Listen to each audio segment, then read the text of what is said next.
नमस्ते, सवादिका, सत श्री अकाल, जय झूलेलाल।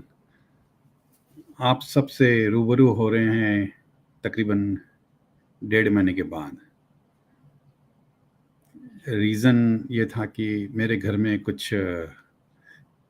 2 डेथ हुई हैं, बड़ी बहन और बड़े भाई की। वो इस दुनिया से चले गए, तो घर में काफ़ी बिज़ी रहा मैं इसमें। उस चक्कर में मैं इंडिया भी गया था, हरिद्वार भी गया था और उनकी अस्थियां प्रवान करने के लिए गया था। कल बुद्ध जयंती थी, सबको बधाई हो बुद्ध जयंती की। आज मुझे बहुत खुशी है कि हम फिर से इस शो पे आ गए हैं और हमारे जो आज के स्पीकर हैं, स्पिरिचुअल सोल नीमा जी, मैं उनको काफ़ी समय से उनको जानता हूँ। बैंकॉक में आए थे, उनके स्पाउस, उनके हस्बैंड जो हैं सूर्या जी, वो भी बैंकॉक में मिले थे और काफ़ी आध्यात्मिक के ऊपर बात करते रहते हैं।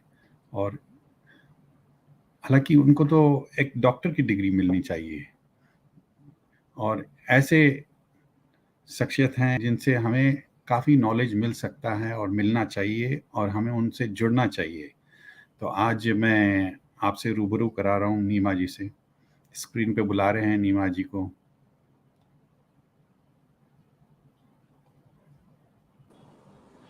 नीमा जी नमस्ते।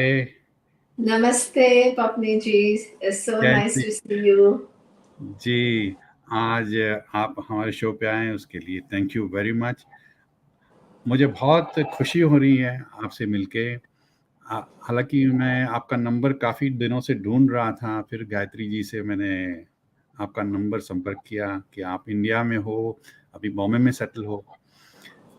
पुरानी बातें याद करते हैं, जब बैंकॉक में आप आए थे, यहाँ पर करते थे अपना आई थिंक क्लासेस चलाते थे, ये जो वेदांता प्रोग्राम्स, आई थिंक वो कंटिन्यू आपने इंडिया में भी किए हैं और यूएन में भी किए हैं। तो एक आप अपना इंट्रोडक्शन दर्शकों को बता सकेंगे तो बहुत अच्छा हो जाएगा कि आप कैसे स्पिरिचुअलिटी से जुड़े और कैसे वेदांता का प्रोग्राम करते हैं आप और Surya ji. Ji go ahead. Okay, thank you Papni ji. मेरी जर्नी, स्पिरिचुअल जर्नी बहुत पहले से शुरू हुई। Can I speak in English or not? या बोथ हिंदी इंग्लिश दोनों। Okay, Hindi English. Okay. जब मैं 20 साल की थी तभी मैं अमेरिका पढ़ने को गई और I went to study economics, but you know when I went to the US, पहले तो हमको एकदम फैंटेसी होती है कि हाँ यूएस में तो कितना अच्छा है और वहाँ तो सबकी लाइफ एकदम लग्जरियस होती है और वहाँ तो कोई प्रॉब्लम ही नहीं है। लेकिन when you go to the US and you start living there, even though there are many good points, I really enjoyed myself and I learned a lot. लेकिन एक मुझे बराबर पता चला कि human beings are human beings everywhere और उनकी struggle तो होती ही है, या तो न्यूयॉर्क में हो, वॉशिंगटन में हो, कैलिफोर्निया में हो, इंडिया में हो, फ्रांस में हो, सबकी खुद की समस्या तो रहती ही है। और जब भी मुझे ये पता चलने लगा that the human struggle is common everywhere, then I started searching for an answer, and I said, this normal pursuit of getting married, having jobs, having children, it doesn't seem to solve some problems. I mean, some fundamental search that we are all that we all have in common. मुझे ऐसे विचार आने लगे और मैंने ऐसे ढूंढने का शुरू किया, कुछ खास नहीं लेकिन ऐसे ही मैं देख रही थी। तभी एक दिन मैं एक यूनिवर्सिटी में जा रही थी, वहाँ मैंने पोस्टर देखा और पोस्टर का टाइटल मुझे काफ़ी अट्रैक्टिव लगा। The title of the poster was who are you and what is your relationship with the universe and the cause of the universe. तो ये टाइटल मुझे बहुत ही अजीब लगा, क्योंकि जनरली स्पिरिचुअलिटी में लोग क्या करते हैं कि तुम्हारी एनर्जी अच्छी कर देते हैं और तुम्हारी ऑरा अच्छी कर देते हैं, या हेल्दी खाना खाओ, या बैठ के मेडिटेशन करो, माइंड को शांत करो। लेकिन ऐसी इतनी बड़ी बड़ी बात कि मैं कौन हूँ, मैं कहाँ से आया हूँ, मैं कहाँ जा रहा हूँ, और हम्म, मेरा ईश्वर से क्या संबंध है, ऐसी कौन बात करता है। बहुत कम लोग ऐसी हमको ये प्रश्न के उत्तर देते हैं। तो मुझे लगा कि मैं जाऊं, और I went for the talk, and I didn't know anything about spirituality, but that's where I first met my guru and my teacher, Swami Dayanand Saraswati. And at that time, I just went out of curiosity. And जब हम्म, भी वो बोलते थे, तभी वो उपनिषद के ऊपर बोलते थे, भगवत गीता के ऊपर बोलते थे। लेकिन मुझे दो चीज बहुत पसंद आई। एक चीज ऐसा उन्होंने बोला कि ये जो सब आपको मैं पढ़ा रहा हूँ, that is not my own knowledge. It is spiritual heritage of India. This is the teaching tradition which has hmm, been going on for thousands of years. And I'm hmm, only somebody who has received the knowledge from this Guru Shishya Parampara, and I am actually passing on this knowledge. So there was humility, there was lack of ownership, and there was not like, I'm Guru, you submit to me, you surrender to me, and I will take care of you. And I like that approach because I was quite an independent human being, और मुझे किसी हम्म, को follow नहीं करना था, मुझे तो answers चाहिए थे। इसीलिए हम्म, मुझे बहुत ही अच्छा लगा। और दूसरा ऐसा लगा कि वो बोले कि इवन भगवत गीता और उपनिषद जो बोल रहे हैं, आपको ऐसे ही मानना नहीं है। वो जो बोलते हैं वो उनका they can actually show you how logically it is something which cannot be contradicted. So hmm, what it means is, it did not involve blind following, but it was an analytical approach to learning and inquiry into the truths of life, which really suited my personality, and I got attracted to it. So this is how my journey started. Beautiful. आपने USA से किया, फिर आप फिर France में भी गई, फिर आप यूरोप में, फिर बैंकॉक आए, बैंकॉक से अभी इंडिया में हैं। तो आप क्लासेस भी चलाती हैं, राइट? हाँ, तो वो तो मेरी जर्नी पत्नी जी, मैं पहले न्यूयॉर्क में थी, और मैं अपने आप को बहुत लकी मानती हूँ, क्योंकि at young age in my 20s I got into the UN as an economist. और वो तो हुँ, बहुत ही getting the job with the United Nations is not easy at all. And hmm, I first was posted in New York, and then I went to Bangkok. I was posted in Bangkok for many years, and then I also was in Fiji Islands. So I got to travel around the world. These were my postings. I was hmm, living hmm, in these countries. लेकिन जब काम पे तो मैं बहुत ही पूरा दुनिया, Africa में और बहुत ही कंट्रीज, साउथ ईस्ट एशिया में, ऑस्ट्रेलिया, न्यूजीलैंड, पैसिफिक आइलैंड्स में बहुत ही I learned a lot being a professional. लेकिन ये सर्च जो मेरी थी वो काफ़ी सिंसियर सर्च थी। तो मैंने यूएन की जॉब 3 साल के लिए छोड़ दी, और मैं इंडिया पढ़ने को आई। ये आपने जैसे बोला कि almost it was like PhD programme. We studied Upanishads, we studied Bhagavad Gita, then some books authored by Adi Shankaracharya and other teachers of Vedanta. हमने वैदिक चैंटिंग सीखी, हमने संस्कृत सीखा, और तो काफ़ी स्टडी की।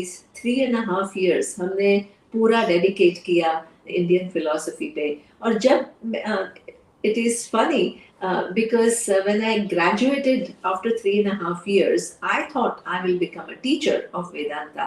But my hmm, teacher said, go back to the UN, go back. So I came back to Bangkok after hmm, I finished my studies. और वहाँ जब मैं वापस काम पे गई, तो many of the UN staff, they were very curious कि मैं क्यों जॉब छोड़ के गई, मैं क्या पढ़ने को गई थी, ये इंडियन फिलोसफी क्या है। तो उन्होंने हुँ, मेरा एक लेक्चर अरेंज किया थर्सडे लंच टाइम पे, और काफी लोग आए क्योंकि काफी लोग मुझे पहचानते थे और उनको क्यूरियोसिटी थी कि ये क्या पढ़ के आई। और मेरा प्रेजेंटेशन था 45 मिनट्स का इंडियन फिलोसफी पे, और 15 मिनट क्वेश्चन आंसर थे। So all these staff members from the UN, they started asking me a lot of questions after I presented what Indian philosophy is. And it was so stimulating. And at the end of the talk, they said, we really would like to learn more. And why don't you give classes every Thursday? So this is how I started teaching. जी, First, my teaching started at the UN in Bangkok during lunchtime on Thursdays. बाद में काफी लोग को बहुत पसंद आया, तो वो लोग ने बोला कि why do you restrict it to the UN? Why don't you teach to other people? So this is how I started teaching on weekends when I was in Bangkok. And many expatriates started coming, some Indians, some Indian Thais, some foreigners from different parts of the world. And I had thriving classes. And this is where Gayatri, from time to time, she was organizing our talks. And that's when I met you, Papni ji. So जी, ऐसे हमारी बढ़ती गई, foreign correspondence club हमें बुलाते थे कभी कभी, और mhm. Then we decided to do retreats once a year, twice a year. और रिट्रीट्स में people started coming from Argentina, from Brazil, from all over the world, and so it was growing very well. And one day we decided that we wanted to do it full time. So both I and my husband Surya, we decided to leave our thriving jobs in Bangkok. And Bangkok is such a lovely place, very comfortable to live. And we moved to India with a dream to teach Vedanta. We had no idea where we would live, who would be our students, who will come and learn from us, how we would live, how we would survive. We had no idea. And because of some grace, we have been doing extremely well. And first, we started physical classes in Bombay. People started coming. Then we were went to our retreats. People started coming from all over the world. Then they started inviting us to Europe. So now we go to Europe and we spend almost 2 or 3 months every year. Only last 2 years we did not go because of COVID. लेकिन ये now on the 4th June we are going for 2 months.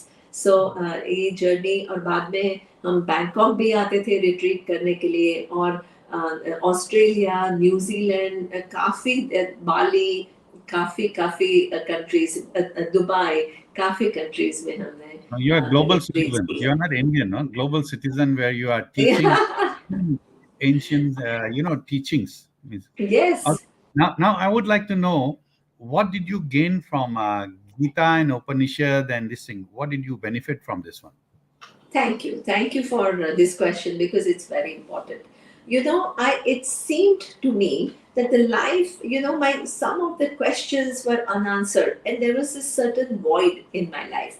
कि ये क्या है, हम रोज सुबह जाते हैं काम करने के लिए, और शाम को वापस आते हैं, बाद में थोड़ी एक्सरसाइज, बाद में खाना, और ये क्या ये जिंदगी है, और जो भी हम कमाते हैं, जो भी करते हैं, वो तो यहाँ ही छोड़ के जाना है। तो ये लाइफ किसके लिए है, वो सर्च थी मेरी।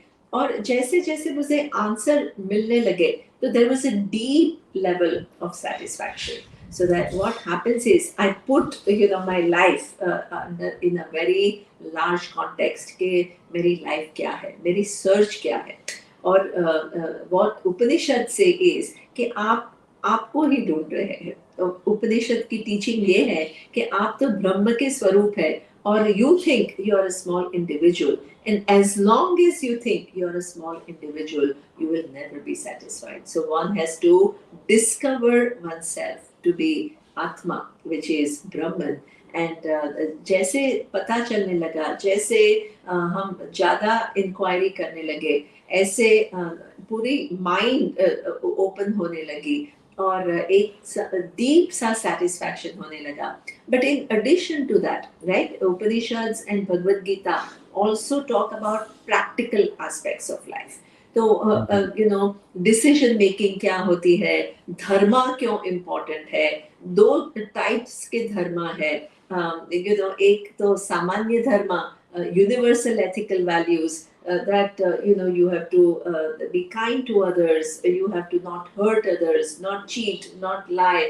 Even small misrepresentations are not good because they leave conflict, they leave you with fears. So जैसे ऐसे सब पढ़ने लगे तब लाइफ में बहुत चेंजेस आने लगे।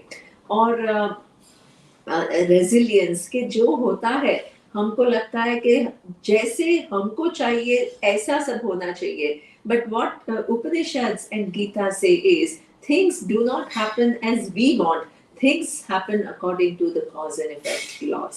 So the laws are infallible in nature, and therefore जो होता है उसको कंप्लेन करने के बदले और उनको पैसिव होने के बदले we have to be proactive and search for solutions, and see what we can do in a given situation. So my attitude towards life started changing. दूसरी एक बात कहते हैं उपनिषद में कि इमोशंस को आप सप्रेस मत कीजिए, इमोशन को डिनाई मत कीजिए, इमोशंस को फेस कीजिए। देखिए कि क्यों हमारे इमोशंस ये है, क्यों फियर है, क्यों मुझे डर लग रहा है, क्यों मैं कभी एंग्री होती हूँ। और जब भी मैं उनका कॉज ढूंढती हूँ और मैं डील उससे करती हूँ, तो इमोशंस अपने आप ठीक हो जाते हैं। तो उससे भी मुझे बहुत ही फायदा हुआ। और फोर्थ एरिया ये है कि अपनी self image, right, according to the Vedas you are not some ordinary human being, you are one with Ishvara, and Ishvara pervades everything. So if Ishvara pervades everything, Ishvara also pervades you, and that, it does wonders to your self image, because you no longer take yourself to be insignificant human being who's of no relevance, and not just one little dot, but you have a divinity in you, and that itself is a very big cause for a healthy self-image. So it helped me in many, many different areas of my life. Yeah, so this is your topic, right? Ways to give wider meaning and purpose of life. So ye Yes. it's directly connected with the Gita and Upanishads. You can where you can learn. There's a one viewer. I don't know he or she. Why most of Indians are not interested in learn their own ancient teaching, but non-Indians are more attracted towards Sanatan Dharma. I don't. This is a question from them. Yeah, this is a very, I'm so happy you asked this question, and this is one big struggle, that I have, because, when I go abroad and I talk to Europeans and I talk to people from any culture, like how I was teaching in the UN, there are people from all around the world. There are Mm. people, and they're all bright people, people who have PhDs and all, and they are immediately attracted to Indian philosophy. क्यों? क्योंकि हम prescriptive नहीं है, हम ये नहीं कहते हैं कि ये करो वो नहीं करो, हम जरा we make you think about bigger things in life, and that people find it very attractive. It's not about do's and don'ts, it's about exploring life and finding the meaning, right, and which requires a deep engagement, and it's not just about following somebody. So this is why everywhere abroad I get amazing reception. But and ironically and unfortunately, in India, right, the people have so many wrong connotations, right? So many, wrong conclusions about Indian philosophy. So immediately everything gets politicized. In India, the first thing when you start talking about Indian philosophy, then they will say, "Oh, this is all orthodox. This is all superstition. Or this cannot stand any rational thinking." People have so many prejudices that a lot of my time goes in what undoing all these the prejudices, and then but once they get interested, then they are very interested, but they do have certain blocks. And also I think the habit is deep inside we lack confidence in ourselves, so we think that whatever the west is doing, or whatever the west is thinking, that is rational, and whatever the tradition that we have is something which is inferior. So this inferiority complex is also very much there. Somewhere along the line we lack confidence, and also we have prejudice. So but it's superficial, because if you work through that, then I see that Indians also get very deeply engaged. See, truth shines by itself. You don't have to Mhm. convince anybody. We are not missionaries. Our teacher used to say, you just have to throw light, and if there is value to it, people will naturally get attracted. If they have no prejudices, it will be very easy. If they do Mhm. have prejudices, they do have some blocks, then you have to work through those blocks till they open up and they see the truth behind what is being said. So you're right that we all Indians have to actually learn to be proud of our heritage. Yeah. Coming Everything back, is like that. Yeah, coming back to Gita, yeah. can you summarize Gita? I know it's a very vast subject. It cannot be summarized in say 15, 20 minutes like this. But whatever you can, give a message to the viewers on Gita. Yeah. So, as you all may know a little bit about Gita, but Gita starts with a very interesting scenario, and that is Arjuna, who has to fight his cousin brother Duryodhana.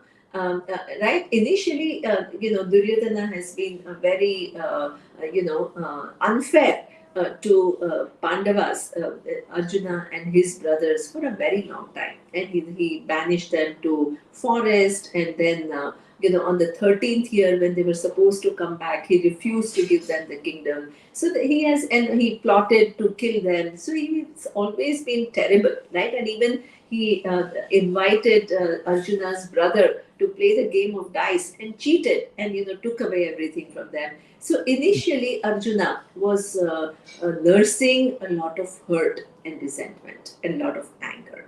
But Mhm. at the time of the war, when he was at the battlefield, what happened is he started shaking.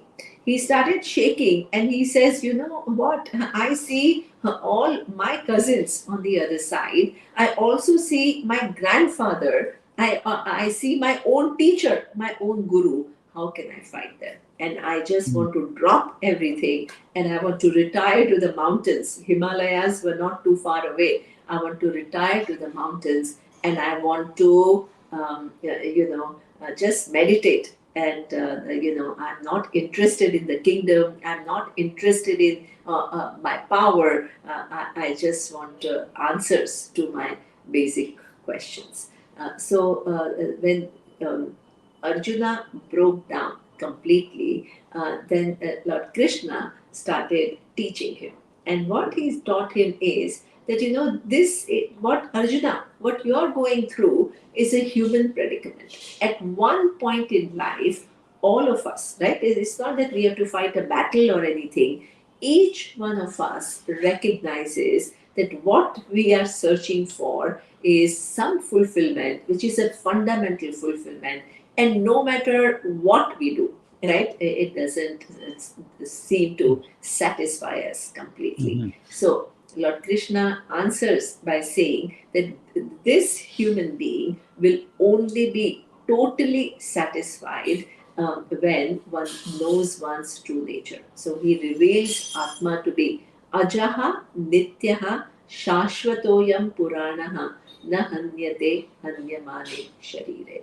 He says that, hey, you think your body, you think that you're your mind, but your body is changing all the time. Your mind is changing all the time. But there is this presence. And what is this presence? The presence is Sat, existence, Chit. Chit is awareness, which is Ananda Swarupa, which is limitless. So, what your real nature is not this individual, but Satchidananda Atma. I don't know if you have heard of it. So, there is this Yes. awareness which is universal. It is the truth of every being. It is not just truth of you. And when you know this reality, it is like a wave knowing that essentially I'm water. And if the wave comes to know that essentially I'm water, then what the wave has a form, water is everywhere. Water is the truth of every wave, not just one wave. Mhm. Similarly, if you recognize I am that Sat and Chit and it is Anantam, then what happens is this individuality, which we think is the reality, so what that our complete identification with that Mhm. will go away and that will give us the final satisfaction. But in order to know this final truth, we need preparation. So, what is the preparation? Bhagavad Gita talks about multiple things. The first thing the Gita talks about, everybody has heard, is what Karma Yoga. So, what is Karma Yoga? Karma Yoga is, initially we are performing actions and we think that by getting my promotion, having a family, getting my kids, I will get complete fulfillment. Now I know that I need to know myself as Satchidananda Atma. That will give me final fulfillment. But the same things that I have been doing, I can continue to do. I don't have to leave anything. I can continue to, play all my roles. When Mhm. I play my roles, definitely there are going to be challenges, and those challenges, when I begin to what face with a different understanding, then what will happen is that I'll get prepared for this knowledge. So what that very actions which do not give you the final result, we convert them into opportunities to grow and become mature, and that is Mhm. called karma yoga. So that is a very big contribution that Lord Mhm. Krishna makes, and he says, "Don't think that what it's easy to run away from life, right, and to go to the mountain, but to stay there and to face life and to do the right thing." And not come under the pressure of your own raga and dvesha, your likes and dislikes. That is much more difficult, Arjuna. So you have to evolve in life in order to know this truth, and this is why karma yoga becomes very important. Lord Krishna also talks about bhakti, but he doesn't talk about normal bhakti of just singing Krishna bhajan or going to the temple. He talks about something which is called beautiful thing. It's called Ananya Bhakti. What is Ananya Bhakti? He tells Arjuna that you may think that Ishvara, the cause of the universe, is away, but in the Mhm. 11th chapter, he shows that Ishvara is everywhere. He says, I'm in the mountains, I'm in the rivers, I'm the sun, I'm the moon, I'm the trees, I'm everything. And what Mhm. I'm also you. So, what does it mean? He reveals himself to be everything. Now, if you reveal, if Ishvara is everywhere, and if you miss the presence of Ishvara in your life, then what is the magnitude of loss? That which is something which pervades everything, makes everything what it is, and you don't see it because it's not a form. It is that intelligence which makes every form what it is. Then he says that the loss is infinite. So, this is why you have to bring Ishvara in your life. In anything that you do, you bring me. And when you do that, you become Ananya Bhakta. What does that mean? That it's not that I'm a devotee only when I'm in the temple. You're a devotee when you're playing the roles. So, what does it mean? If you're a devotee first, when you are a father, then what will happen? You will not operate from your, pressures, but you will do what is the best for the child. When you are a devotee, when you go to work, you will not come under the pressure of I want to make profit somehow or the other. You want to do well, you want to be successful, but through employing proper means, right? In any other relationship, if you're devotee, right, in a friendship or whatever, when it is a devotee who's a friend, then what will happen? You will really care for the other person. So this is what he calls as Ananya Bhakti, a bhakti which never leaves you. It is not specific to any time and place. It is something which is percolating every aspect of your life. And that Mm. is when you become my real devotee. And ultimately, what Gita also shows is that if you live like that, if you bring Ishvara, and you understand this final reality of yourself as being Satchidananda Atma, then there is moksha for you, right? So that means there is freedom from cycle of birth and death. Till then, we all keep coming back and back in so many different forms and keep experiencing life under different contexts, but Mhm. our search never ends. So, in crux, this is what Bhagavad Gita is talking about. Yeah, that's very good. I mean, actually, basically, the Gita is pointing out to the all the ignorant people, right? Yeah, It's a gyan exactly. and the So, dhyan, bhakti, karma, like this. Yeah, yeah, that so in fact, Papniji, all of us are ignorant about this reality. We think of ourselves as only this individual, and we miss a very big reality about us. That we mm, are spiritual beings, right? On this earth, we are just happen to be there experiencing our life through body and mind. We are not just this body and mind. So, mm.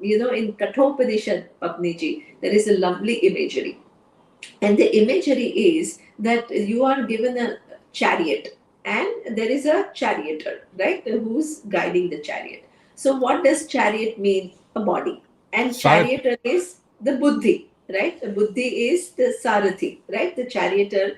But Mm. who are you? You're neither you are the chariot nor you are charioteer. You are the owner of the chariot, which has been given to you for a while.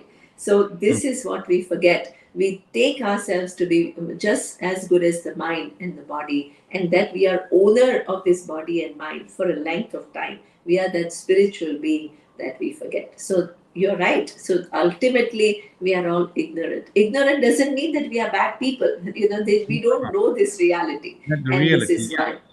Yeah, Yeah, nowadays most people, the youngsters, they are in they are material world. They are in material world. They mostly they believe in illusions. They yeah. they think what is Maya. That's called illusion, Maya. And until unless ज्ञान का पर्दा जब खुलता है तो फिर ध्यान पड़ता है. Ji, what you said, okay, I took it very in detail, yes, but not in a short span of this one. You are teaching Vedanta. In Vedanta, you are the Upanishads. Can you explain to the viewers how the Vedanta? It's not only Bhagavad Gita. In Yeah. Vedanta, in details. Can you explain in this one? Yeah. So actually, when we study Vedanta, we study Upanishads, we study Bhagavad Gita, and we study all the other texts like Tattva Bodha, Panchadashi. They are all texts written by teachers of Vedanta. They are called Prakarana Granthas. So ultimately, all of them show the same reality, right? Ultimately, they want to convey to you that you are not this small, struggling individual. You are the whole. You are one with, there is only one reality which pervades everything. And we are all different forms of that reality. So they keep showing this, and they also talk about how to grow as an individual, in order to gain this knowledge. So the topic remains the same. But what Upanishads, Upanishads are the word Upanishad. What is Vedas? We have four Vedas. What are the Mhm. four Vedas? You have Rig Veda, Yajur Veda, Sama Veda, and Atharva Veda. They are considered our scriptures. Now, Vedas have two parts. And what are the two parts? The first portion is called Karma Kanda, and the second portion is called Jnana Kanda. So, what is the first portion? They give you different prayers and different rituals to accomplish different ends that you have, right? So, one good thing that Vedas don't give you a complex. They don't say, oh, this is a material desire, oh, this you should not desire. They say, oh, you want more money? Wonderful, I'll give you a ritual for that, right? You want a progeny, you want kids, I'll give you some prayers for that, right? You want more power, wonderful, I can give you some rituals for that. And therefore, what actually Vedas do is to encourage you to fulfill all your ambitions. And they don't tell you that these are all useless things. What is the logic? The logic is when you yourself fulfill all your ambitions, then one day you yourself will realize that all these accomplishments have not given you what you are searching for. Instead of telling you, you should not go for this, you should not go for this, it has to be your own discovery. And when you yourself discover the limitation of everything else in giving you what you are searching for, you yourself will become a seeker. And when you become a seeker, then what? The last part of the Vedas, which is called Jnanakanda, which has Upanishads in them, they reveal your truth. They say that until you discover your reality, then what? You will not be satisfied. So Upanishads, the word Upanishad itself explains what the subject matter is. So every Sanskrit word comes from a root, and here the root is Sat, and the root Sat has two prefixes, Upa and Ni. So Upa, Ni plus Sat. This is Upanishad, right? Now, what does Upa mean? Upa means something, the subject matter of Upanishad is something which is, Upa is near, is something which is near to you. Now, what is near to you is a relative thing, right? So compared to, Bangkok, India is near to me. Compared to rest of India, Bombay is near to me. Compared to rest of Bombay, Worli is near to me. So near is a relative word, but what is it which is the nearest to you? That is yourself. So what the subject matter of Upanishad is something which is near to you. It is not a relative term, it's an absolute term. So something which is nearest to you is yourself. Now, why I need to know about myself? Because I know myself, but what I have wrong conclusions about who I am. I think I'm limited, where actually I'm complete being. I think I'm a mortal, but I am Amrita, which is not a mortal being. So Ni, the prefix, what does it show? It shows that Upanishads give you Nishchayatmika Jnanam. What is Nishchayatmika Jnanam? They give you well ascertained knowledge about what is the nature of I. So that means Upanishads throw light on what is your truth. Now, what will that do for me? If I know my truth, what will happen to me? Sat, the root, has three meanings. What does it say? It will remove your sorrows. It will remove your, all the sense of limitations, all sense of lack, all sense of inadequacy. It will remove. It will disintegrate. What will it disintegrate? It will disintegrate this whole samsara. The samsara of coming and coming again and again, life of birth and death. And it will free you from that. And then third is, it will make you gain. And what will it make you gain? It will make you gain the freedom that you are searching for. So Upanishads find themselves at the end portion of the Vedas. That's why they are called Vedanta, Veda Anta. And what is there in the end portion of the Veda are the Upanishads. And this knowledge, which is well ascertained knowledge of I, which frees you from all kinds of suffering and cycle of birth and death. So this is Vedanta. Now, in the Vedanta study, we also include Bhagavad Gita. Why do we include Bhagavad Gita? Because what Lord Krishna teaches Arjuna in the Bhagavad Gita is exactly what is contained in the Upanishads. This is why if any one of you, you know how to chant Bhagavad Gita, and you chant each chapter, at the end of each chapter, it will say, Iti Srimad Bhagavad Gita Su Upanishadsu Brahma Vidyayam Yoga Shastre Shri Krishna Arjuna Samvade, whatever, Arjuna Vishada Yogo Nama Prathamodhyayaha. So what in every chapter, what has a title of the chapter, but it says Iti, this is what is said. Where is it said? Bhagavad Gita Su Upanishadsu. It is said in Bhagavad Gita, And it is also said in Upanishads. And what is the topic? Brahma Vidya and Yoga Shastra. What is Brahma Vidya? I am Brahman. That is the discovery that we all have to make. And Yoga Shastra is preparation that our mind needs to discover that reality. So that means we study Bhagavad Gita.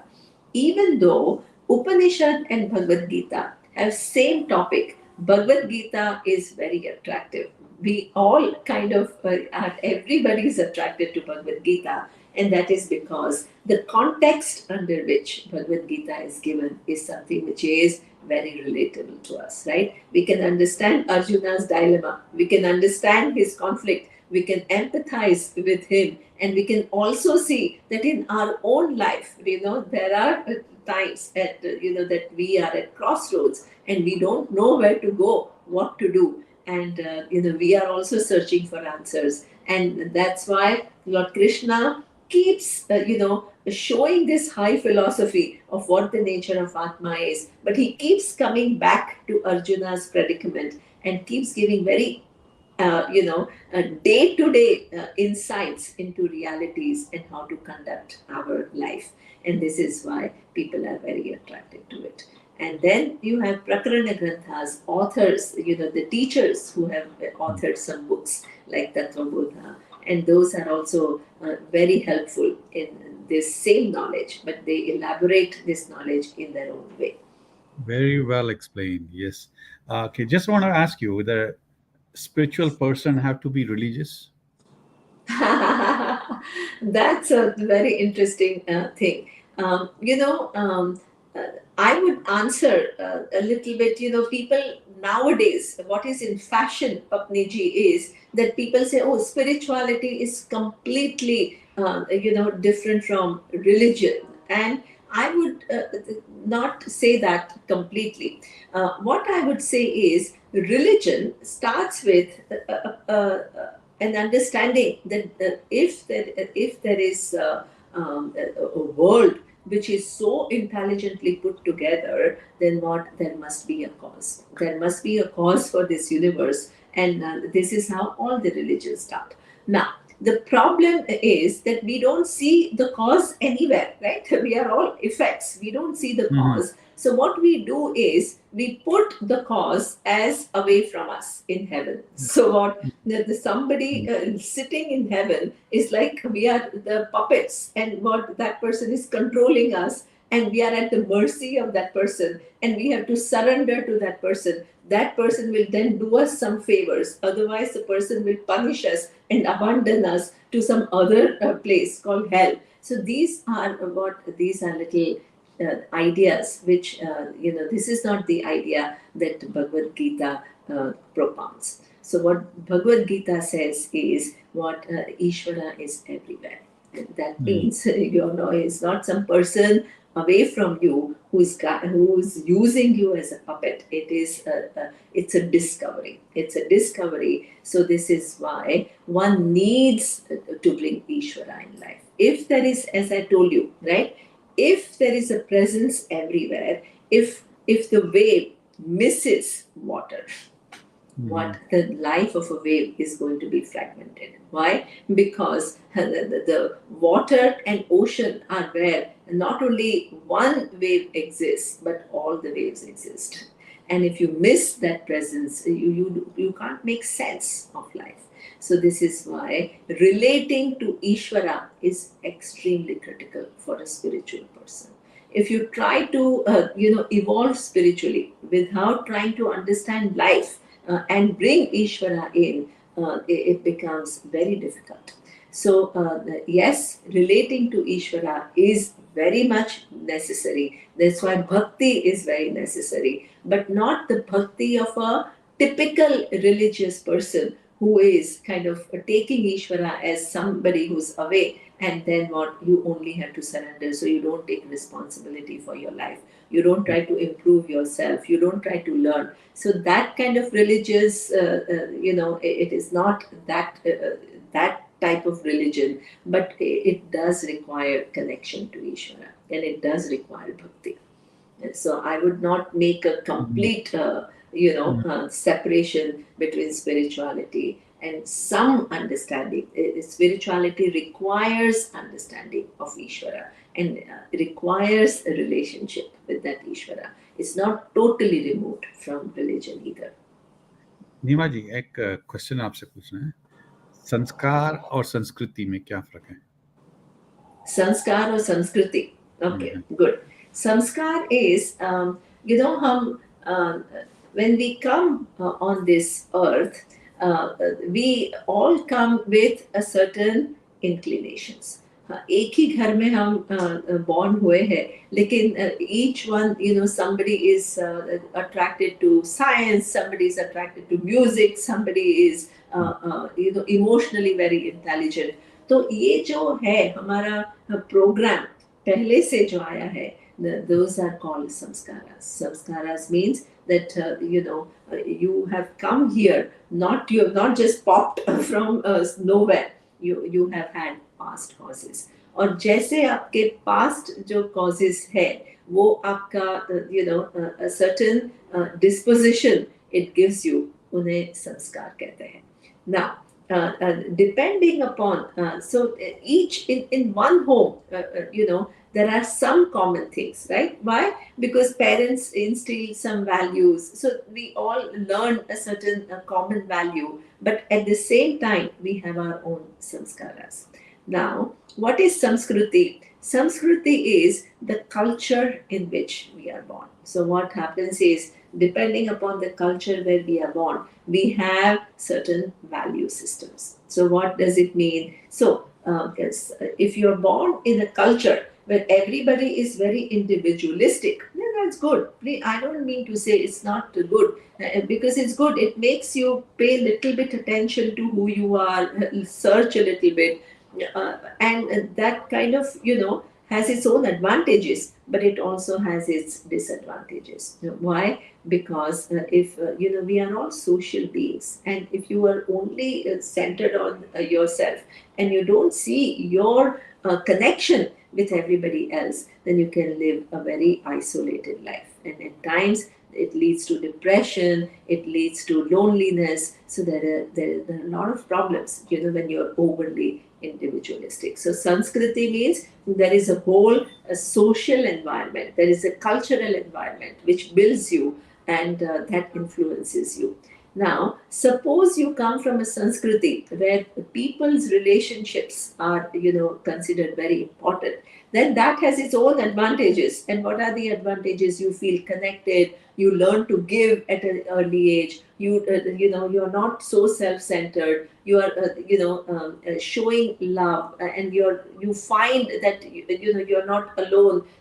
People take care of you from young age. So these are the advantages of Sanskriti, which gives a lot of importance to social relationships. But hmm, what is the downside of that Sanskriti? The downside of that Sanskriti is people become so kind of part of the group, they don't find themselves enough. They don't ask the question, who am I, and what have I come here for? So I think all different kinds of Sanskritis, I would feel that I would not say one is superior and one is inferior. I have traveled all around the world, and I have really enjoyed my stay in every country. Why? Because they all have amazing cultures, and they have some positive things, some negative things, but there is always so much to learn. There is so much to learn, and it only enriches you when you don't begin to think that one culture is superior and everything else is inferior. Each culture has its own strong points and it has its weakness. And when you understand that, then what happens is you can be comfortable everywhere and you can be accommodative towards everything. Your mind doesn't say this is all wonderful and this is all bad. There is no such thing. Very very well explained, yes, nicely. मैं हमेशा ये सवाल पूछता रहता हूँ, सभ्यता, संस्कृति and संस्कार. तो आपसे सभ्यता के लिए नहीं पूछा मैंने. किसके लिए? सभ्यता. सभ्यता. जी, ये 3 सवाल मैं Yeah. सब मोस्टली पूछता रहता हूँ, सभ्यता, संस्कार एंड संस्कृति.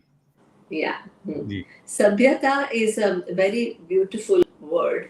Sabhyata means that a good conduct, A good conduct, what is a good conduct? So in Bhagavad Gita, chapter 13, Papniji, Lord Krishna talks about a person who has sabhyata, who is the one who has proper values, who behaves properly.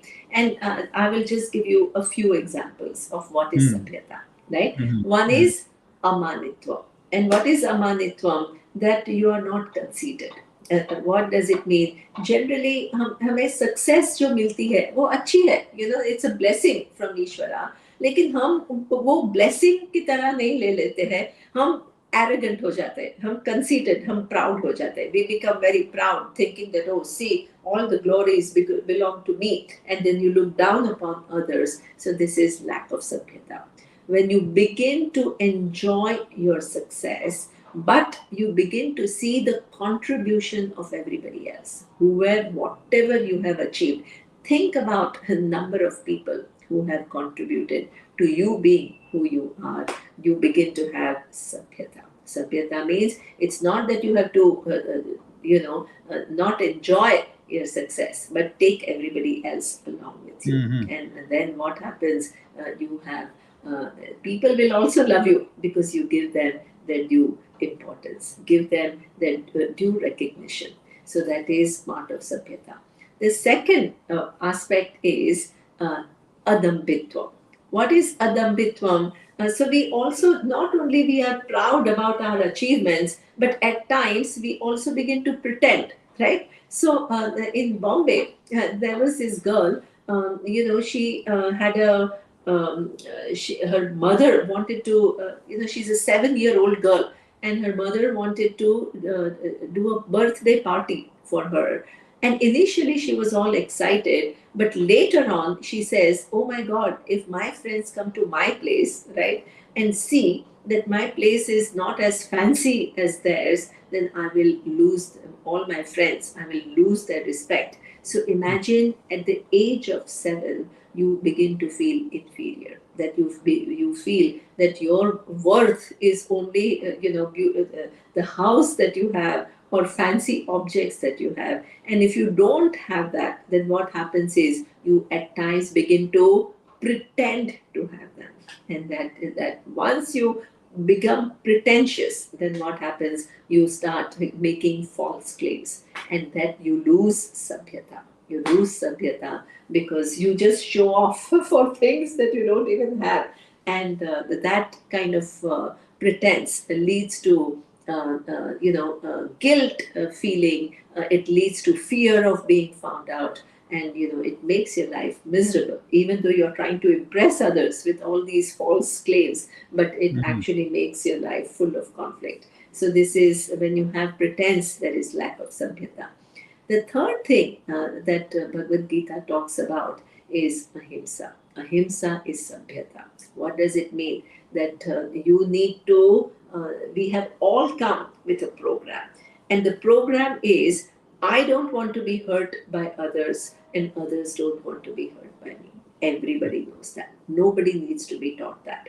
And when Hmm. we honor that program and we apply it not only to human beings, but we also apply it to animal kingdoms and also to plant kingdom, then what happens? There is really sabhyata in us. Otherwise, our actions end up hurting so many people, and that is lack of sensitivity, and that is the lack of sabhyata.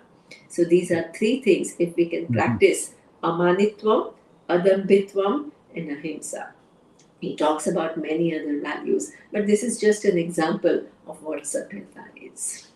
नीमा जी, गुजरात में भी अभी school में curriculum चल रहा है गीता का. You know about this thing? Yes, yes, yes, very much. How's that? Yeah. Yeah. So, in fact, sometimes even some media have been asking me what my opinion about that is. And I have always been telling Papni ji that, Gita is a gem. Every human being needs it, right? We need to learn how to, we are taught mathematics, we are taught sciences, we are taught Hmm. geography, history, but we are not taught how to deal with ourselves, how to have a healthy self image, how to deal with our emotions, how to develop some resilience, how to make decisions. If we are not taught some basic things like this, we all struggle as human beings. And Mhm. if there is a knowledge like Bhagavad Gita, I feel that it's not only India, I think everybody should learn it. Like, for example, right? Science, you don't say, oh, science is Jewish because, Albert Einstein discovered what a theory of relativity. So why should I learn theory of relativity? Because it is not my country people who discovered it. There is never such thing in knowledge. Knowledge means it is whoever has something important to show or important to teach, we are willing to accept. If we are willing to accept knowledge from all different parts of the world, right, why Mhm. can't we accept some things which are amazing in our culture, and why can't we learn that? What is wrong with that, right? So it is not because it is Indian, but it has some intrinsic value, and it is valuable for the whole humanity. You see the nature of humanity right now. People are all struggling, and people have only one model, which is this Western model. And Westerners themselves are struggling with their model, but everybody just holds on to that model. In fact, Westerners are the ones who are searching for answers, and they are attracted to Indian philosophy, like one of the participants was claiming, because they see the shortcoming, they see the problems in their society. Then, if our society has something which is important and which can contribute to the whole world, why can't we come up? Why can't we recognize it and offer it to the world? Why are we so apologetic about it? And why are we so dismissive of our wealth?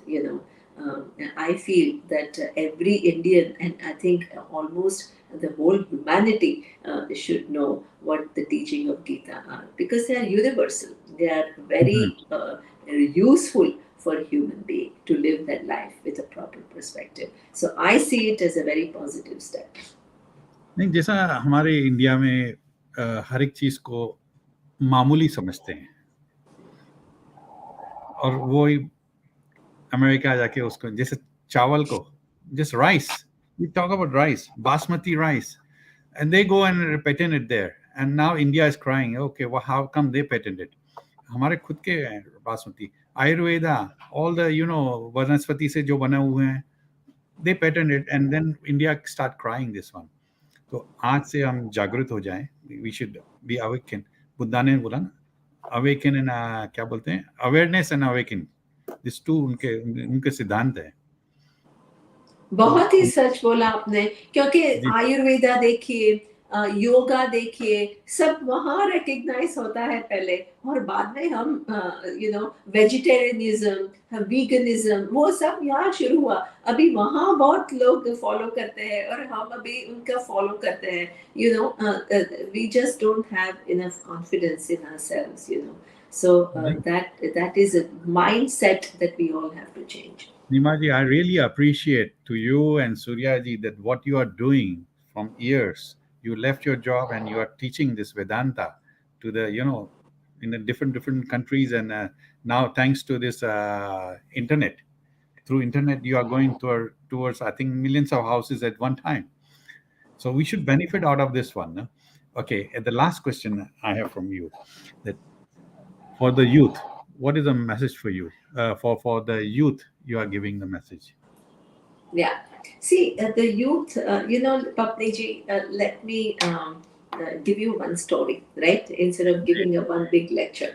So, Mhm. some of the students who come and they learn from me, and they were very keen. They said, the kids don't know anything about our culture and all, and they must know. So they wanted to organize some talk of mine, and they wanted to get their kids to come and attend. And all the kids, going to all these elite schools in Bombay and all, they all are like, Mom, I don't want it. So this is like, they are completely allergic to anything to do with Indian. And, Mm. my friends were like feeling so bad. That they are so keen that the kids get exposed, but the kids are showing no interest whatsoever. So I told my friends and I said, you know what? Whether they want to come to my class or not is not an issue, right? I mean, that's people are interested, people are not interested. It's their prerogative. It is their choice. But if you give very strong opinion about something that you know very little about, that is a mindset. And that mindset is what we call a prejudiced mindset. It's not an open mindset. It is something that you don't know anything and you have such strong negative opinions about it. If you do it with reference to Indian philosophy, you're also going to do it in other areas of your life. You will Mhm. dismiss a person, you will dismiss a country, you will dismiss an economy without knowing anything about it. So, this is where I tell the youth, right? Please do not, subscribe to what we call a fad or, an opinion, which is all just popular opinion. Become a discerning human being. Begin to look into things and come up with your own conclusions that will make you a discerning, intelligent human being who doesn't jump to conclusions but what pays attention or tries to understand things deeply.